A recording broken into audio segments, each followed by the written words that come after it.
What up? This is Lisa Paris from rawbeats.com, and today I have Daniel Vitalis chilling out on my pillow. We are at Eden.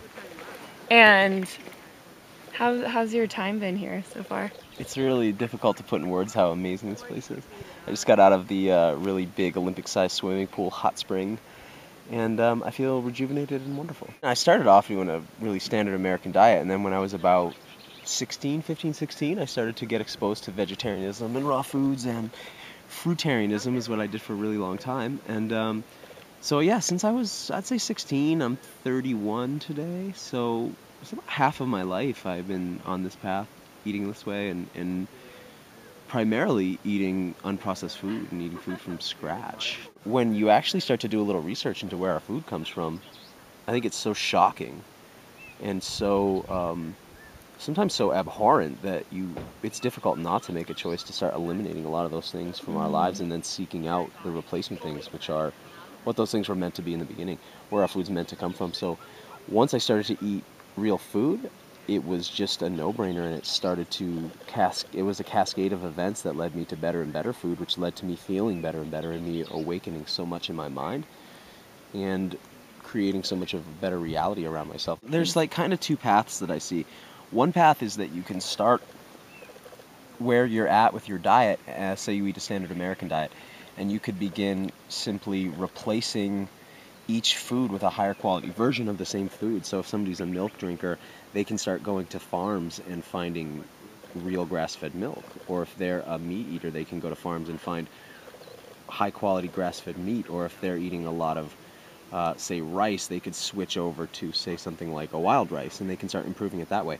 Or there's another path, which a lot of us have taken, which is to go the path of taking foods out of your diet and going deeper and deeper into a cleanse. So somebody might say, I want to eliminate the dairy foods from my life, and then they may want to eliminate the eggs from their life, and then the fish, and then the white meats, and then the red meats, and then working themselves into even a raw food diet. That's a longer path, but it's a more rewarding path, and it's a deeply cleansing way to do it so that you come out the other side basically rebuilt. That's a path I recommend to a lot of people, but for some people that's not the path for them. Sometimes maybe our family members or something, the path might be just switching them onto higher quality versions of what they already eat. And what's cool about that is if they're eating butter from the supermarket and you get them grass-fed butter from a farm that's sustainably produced in a humane kind of a way, it's going to taste so much better for them that they really easily make that transition. So that it's real simple because the food's better, and they can immediately recognize that the food's better. And then if somebody wants to do what we're doing, then it's really easy because there's a huge culture of people who've taken on this cleansing lifestyle, and so the transition's really simple because there's so much support now with stuff like this, with the internet and with the communities of people who are doing it. So I think you can go both paths, and both have a lot of rewards. But the path that I think we're talking about, which is really cleansing and getting onto a vegan or a raw food diet, which is not ultimately the diet that I think is best long term, but I think it's a really good thing to do. That to me is like a modern path to a kind of an enlightenment, an awakening. So I highly recommend that for anybody who is called to step out and actually dares to take on something so counterculture. Yeah. Yeah, it's very freeing. You start thinking for yourself. You start trying things. It's very liberating. What do you do for fun? Like, what's your idea of a party? Like, what's a Daniel Vitalis party all about? I like foraging for vegetables and plants. So here there's a lot of plants that have been really fun to pick and to work with. I like working on the land. I like burning fires on the land. I like gathering together with my clan and doing the things that people have done for hundreds of thousands of years together. Sharing food, sharing fuel, sharing fiber, sharing medicine on the land.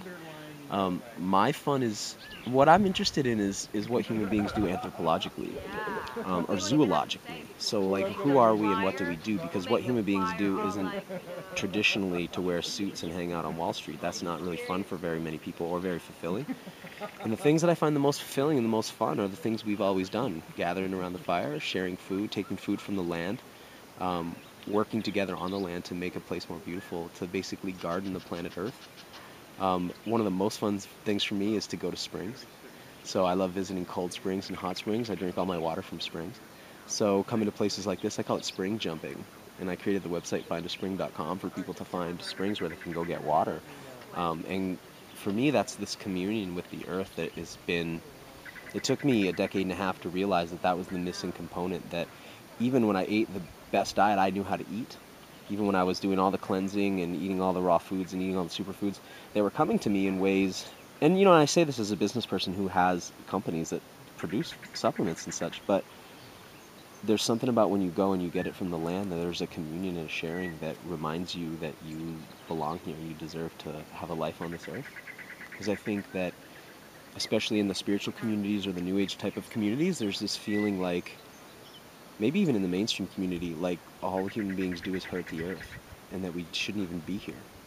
And I've learned in the last couple of years that I do belong here and I have a place here and that this earth wants me here and that I'm one of many beings who gets to inhabit this beautiful place. And so any chance to commune with that is, for me, definitely the most fun and rewarding thing I know how to do. For me, it's like I don't eat meat now.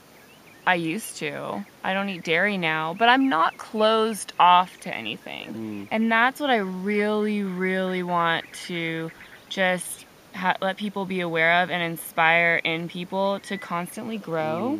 We're never going to know everything there is to know, so you don't want to close yourself off, And I resonate with you with the raw, the raw thing, in that everything we just talked about liberation, a connection to the earth.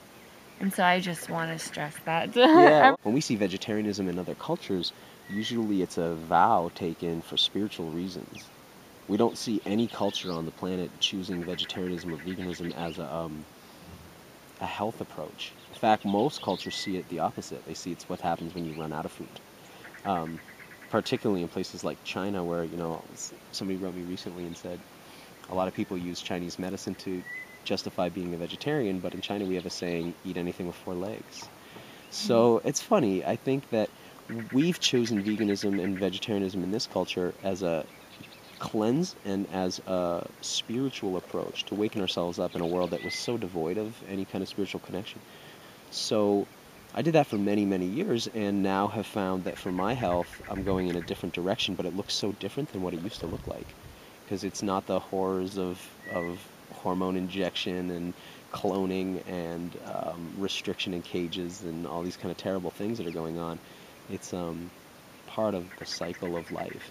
And I'm of the opinion today that everything that we eat is or was a life form, whether it's a piece of meat or a Twinkie or a carrot. They're all started off as organisms or life forms.